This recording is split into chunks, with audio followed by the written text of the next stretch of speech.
Welcome to our channel. Today we how to authorize SendGrid for affiliate transactional emails, complete guide step by step clearly.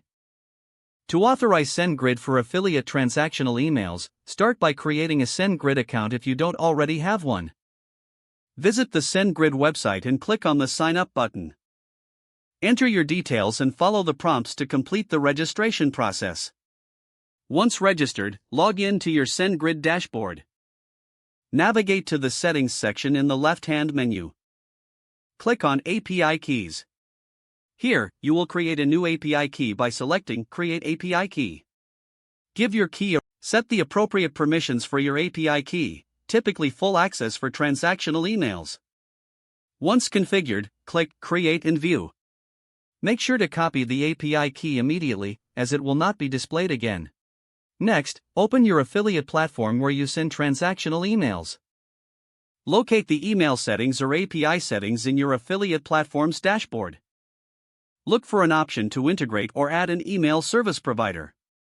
Select SendGrid from the list of available options. When prompted, paste the API key you copied earlier into the required field. Save the settings to authorize SendGrid with your affiliate platform.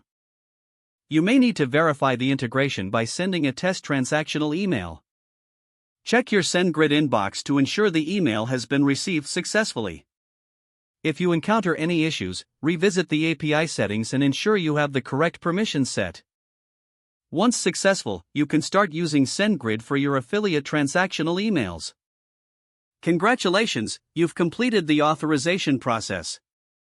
If the page does not load, refresh the browser or try again in a private or incognito window.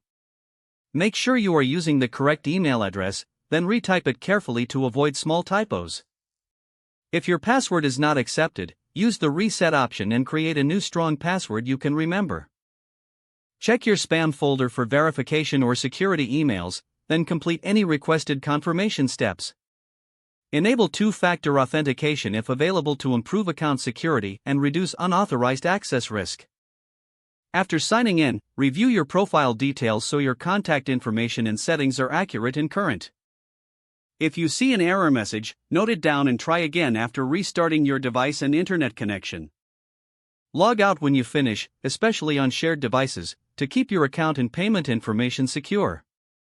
If the page does not load, refresh the browser or try again in a private or incognito window.